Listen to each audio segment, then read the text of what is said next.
Evening, ladies. Mind if I ask you a quick question? What kind of proposition? What's your angle here? You don't just roll up to two women like this without a reason. You're right. I'm looking for help on something. I'm not looking to cause any trouble. I'm willing to pay you both very well. I'm talking $8,000 a piece. What's the catch? Why are you offering so much? What do you really want from us? I just want the service you offer. Nothing fishy, just business. Let me think about it. I need to know you're legit before we make any moves. Ma'am, I'm dead serious. This is a once-in-a-lifetime opportunity.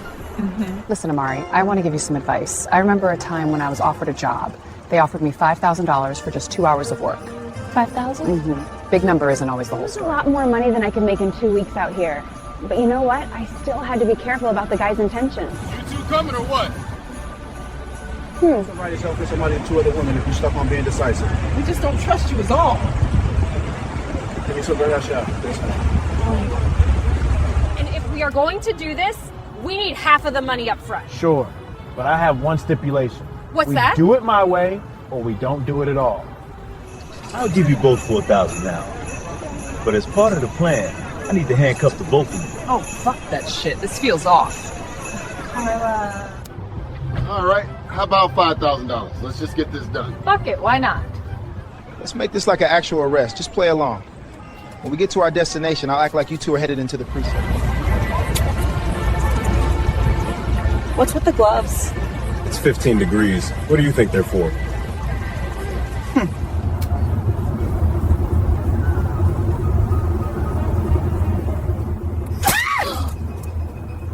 What the fuck?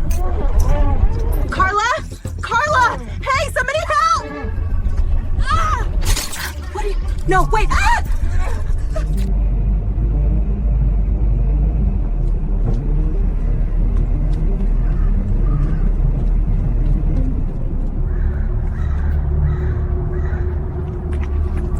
Why is that car just parked in the street like that?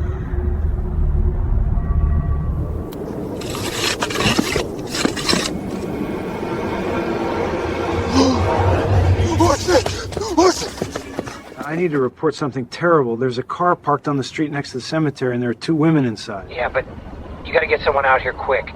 They had to be in that car all night. You the one who called it in? Yes, that's me.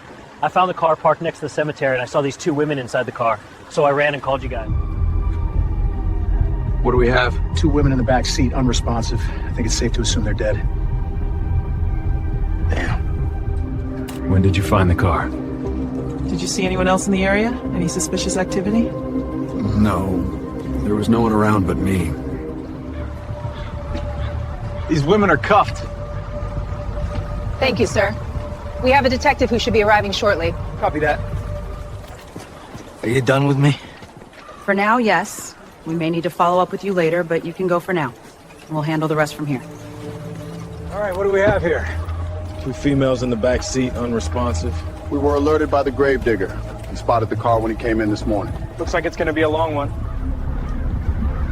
What do we know about them? Not much yet. Only that they were handcuffed. Handcuffed? That's not typical for a case like this. Did you check their IDs? We was waiting for you guys before we touched anything. What do we have so far? I've taken a preliminary look. Both women appear to have succumbed to the cold, and each has an abrasion on her neck, small, circular. Could be an injection point, possibly from darts. What are these doing in the exhaust pipe? Looks like someone stuffed these in there to obstruct the exhaust flow. That could lead to carbon monoxide building up inside the vehicle. Starting to add up. If they were incapacitated, it's possible their attacker used the car to finish the job. They don't look like they put up a fight, which aligns with the possibility of them being tranquilized. If that's the case, it would explain why they remained restrained and unresponsive. But under before they even knew it. Makes sense without... We need to find those darts. They could hold crucial evidence about what was used to sedate them. Are you talking about these darts? Need to have these examined to determine what was on them. They were tranquilizers that could explain their condition and the lack of resistance. I'll get them to the lab as soon as she's done. Sounds about right, but we'll need to wait for the full autopsy report to know the truth. We can't jump to conclusions without all the facts. Copy that. Yes, Officer Casey? We got preliminary statements from the neighbor who called it in. And the scene security. Victims, we managed to identify them as Carla Jankowski and Amari Collins. Carla was born on October 24th, 69, making her 41, and Amari was born on November 27th, 79, so she's 30. This is a lot of money for one person to have on hand. Wait a minute. Looks like there's only 1,000 here in actual cash. The rest, it's all counterfeit. Why the money? Why the stolen vehicle? Why the darts? And why use carbon monoxide? Get with some detectives from Vice. See if they recognize Carla and Amari from their operations, and let's call the news media to get the story out there. We need to see if anyone is missing family members. Got it, we'll make the calls. I spoke with 2 detectives from Vice. They know Carla. They saw her just 3 weeks ago on Corneliuson Avenue. She was with Amari, but didn't know who she was at the time. 3 weeks. This could indicate that Amari was new to the scene, or that she was involved in something that drew Carla back into a risky lifestyle. We need to find out more about their relationship and what led them to end up here. So they were seen together recently. That means Amari was actively involved in whatever Carla was doing. Exactly. The Vice detectives were aware of Carla's activities, but didn't have any info on Amari. Well, they do now. We also need to understand the circumstances surrounding the counterfeit money and the stolen vehicle. We should canvass Corneliuson Avenue to see if anyone has seen anything unusual or knows more about their recent activities. Good idea. Whatever happened here, we need to unravel it quickly. We'll lock it down. Let's get to work. Good afternoon, Dr. Hargrove. Do you have any updates for me? I have some significant findings regarding Carla and Amari. I'm listening.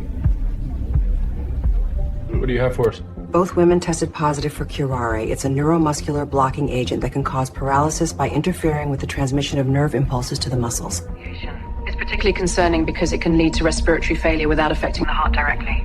What about the carbon monoxide? Once they were rendered unconscious by the curare, the carbon monoxide poisoning set in. This would have led to a rapid decline in their ability to breathe independently. So they never had a chance to wake up. Exactly. Interesting. So if they were tranquilized, they could have been left to suffocate due to the carbon monoxide after becoming paralyzed. Exactly. That's the premise. In cases of curare poisoning, spontaneous breathing generally resumes after the duration of action, which can range from 30 minutes to 8 hours. Crime scene investigators find any fingerprints on the vehicle? None. Clean as a whistle. Nothing on the cuffs either? No fingerprints on the handcuffs at all. That's a lot of trouble to leave nothing behind. Whoever it was knew exactly what they were doing. The toxin's fast Acting maybe 15 seconds from puncture to collapse. Whoever used it knew exactly what they were doing. We also did some research on the darts that were used. There's a possibility that a blowgun was involved. We found some information on a website called The Dog's Garage, but we couldn't locate anything about purchasing the darts with the gun. Given the new information regarding curare and the method of delivery, perhaps we can find a new lead. And the dosage used. However, if more than 4 to 6 minutes pass without respiration, the cardiac muscle may stop functioning due to oxygen deprivation. If that happened, immediately... Thanks, Dr. Hargrove. This is helpful. We'll look into the suppliers and see if we can track down any potential leads based on this new information. It sounds like a plan. We need to regroup and come up with a new plan. Let's dig into these suppliers and see if we can locate anyone who might have sold curare or blowguns. If the shooter knew how to load one of these, he knew what he was doing. Doesn't feel random. We should also consider talking to local wildlife experts or shops that sell hunting equipment. They might have insights into the types of darts used and where they could be. We have a lot of work to do.